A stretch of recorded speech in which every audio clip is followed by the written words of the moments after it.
Okay, sorry about that. I had to adjust my camera. Welcome to another edition of Library Madness. And this video is mainly for those that have registered for the program. There's a lot of supplies that we sent home that maybe you won't be able to create on your own. This is to mainly show you how to fold the paper airplanes, just because sometimes it's really hard just to look at a book and figure it out. I did copy the pages out of the book, and we used this book, Paper Airplanes, Flight School Level 1. So the first one that we did is the first one in the book, the dynamic dart. So I gave you this, and that is our orange airplane. So I'm just gonna go through how to fold this. I gave you lots of paper. If you wanna practice first on just a white piece of notebook paper that you have, that's fine. Don't feel frustrated. It takes a lot of work. Maybe it'll be really easy for you, maybe it won't, but that's okay. Like I said, I have these in the kit, so you can just test and see which one flies the furthest. You can just do that and then come back later and try to fold it yourself. So I'm gonna just go through it with you in case you would like to fold it. So you have your piece of paper, and the first thing you're gonna do is fold it in half vertically. So that means you're going to fold it so it looks like this. I'm gonna lay it down so I can crease it. And that's an important part of making an airplane. You'll want to line it up and get it as even as possible. So I'm gonna put it on my table here, and I'm gonna try to line it up the best that I can, and then I'm gonna crease it. Okay, so it's folded in half. Then we're gonna open it up. And the next step is we're going to take this corner to the middle and the other corner to the middle. So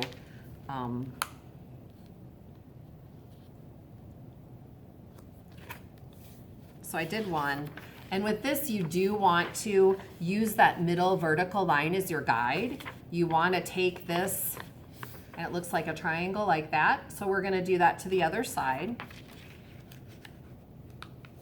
And again, like I'm already noticing I didn't do this exactly even, because my one side's a little bit longer than the other. I'm gonna maybe try to redo it so it's a little bit closer. So I just recreased it. Okay, so now it's gonna look like that. You got your flaps. This is what I thought was the, so now, actually the other one has a tricky part here. So now we're going to fold to the middle, and it says the center, the edges to the center. So in this case, you're again thinking that these lines on the outside are going to line up with your vertical line in the middle of your paper. So you're going to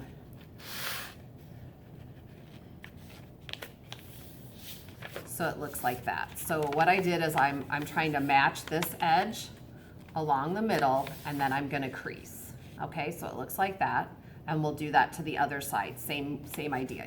You want this to line up with that vertical center. And you can look at your paper too, if that makes more sense. Then it looks like this, okay? Then basically what you're gonna do is fold it in half, but you want, it's kind of like this. So you hold it up like this and fold it in half, so it looks like that. So the flaps are on the outside. If you folded it the other way, just flip it around and undo it, okay? So now you're almost finished. The last part is each side, we're going to take this half of the airplane and fold it so it's even with the bottom. So I'm gonna set it down. This one is can be difficult at the top because there's so many folds at the top. And then you're gonna flip it around and do the same thing with the other side. Like I said, just practice a little bit with the steps, looking at the book. So then it's in half, and this is how it would be in your kit. It's paper clipped together, so you'll take off the paper clip, and then you're gonna wanna raise the wings, and you hold it, so just those upper wings like that, and you grasp it right there to fly it. Okay, so that's the dynamic dart. The next one is the blue one, and that's the Long Ranger. That's supposed to be, according to the book, flies really, really far. So it would be I want you guys to test that. Which one consistently gets the furthest flight? So you'll wanna throw this several times, not just once.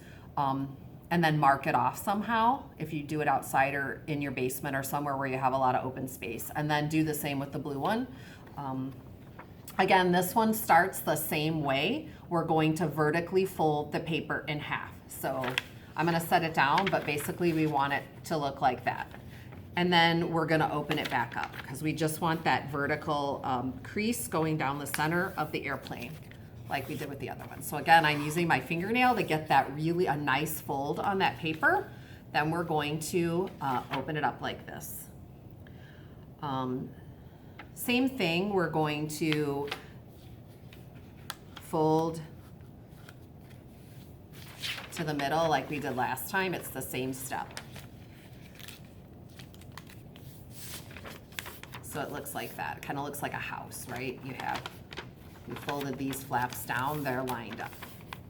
Now we're gonna take the point and fold to the middle. And for this one, it does matter. You don't wanna go all the way down. You don't wanna be too shallow. Aim for about right there. So you're gonna take this point and fold it so it touches right there in the middle. So now it looks like an envelope, doesn't it? So this was how it was before. We just took that point, folded it to the middle, we have our envelope. This was the trickiest part for me. We're gonna fold to the middle again, but we do not want to take this whole side and line it up with the middle like we have before. We're doing it at an angle. So you wanna take this point and get it into the middle, but you want some of this bottom part of your paper to show. So this to about here, and it's not gonna be lined up all the way. Let me do one so you can see. So you're taking this to the middle, but you see there's a space right here, and you can still see some of the fold down below. We're gonna do that same thing with the other side.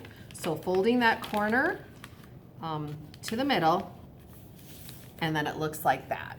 You want to have some space up here, and you wanna see that flap. This was the trickiest part for me when I was following the book. Maybe it'll be easy for you. Okay, so now the next step is that little piece that's sticking here, we're gonna fold up and cover these flaps. So it just looks like a little triangle right there. You just took this piece right here and you folded it up. Okay, so your airplane looks like that. Now we're again going to fold it in half so that the flaps are on the outside. So it probably is easier if you set it on the table, if you put the flaps flat down on the table and you fold the airplane in half. So it looks like that. Make sure the flaps are on the outside. You see the little triangle right there, okay? And then our last step again is we're folding each half down to the side. So, and this time you are lining it up.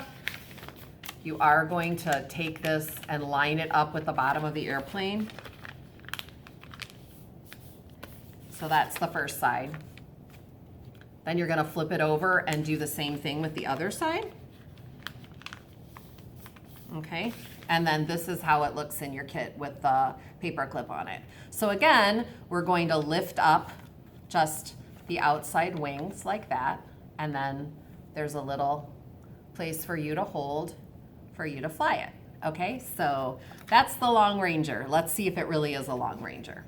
Then the last thing I wanted to just quickly talk to you about, these are, if you had the kit, this is a boomerang. And a boomerang, you're supposed to be able to throw it and it comes back to you. I gave you two different materials, cardstock and cardboard. And I experiment with this. You're supposed to hold it with one finger like this, and then give a flick of your wrist, and then see if it comes back to you or almost back to you. I won't be able to do it so it appears on the camera. I won't be able to exactly throw it right so it lands right down here in front of me. Maybe if I practiced a lot, I could. I had varying degrees of success. One thing I did notice is that these are different weights, and the angle and the way I flicked my wrist, I had to do a little bit differently for these in order to get it to come back to me. So you probably don't want to try this if it's windy outside because that might affect it. You can see what happens. but maybe a non-windy day, or if you have a big area, a basement area or something where you would be able to, it doesn't, if you fly it the right way, it's gonna roundabout back to you. Sometimes it came all the way back at my feet, and sometimes it just flipped back around and kind of came back to me. So again, hold it like this, and you're gonna flick it. Actually, that almost came back. Did you see it? It flew around and it almost landed on the table. So go ahead and give that a try with your boomerang. All right, thanks for joining me.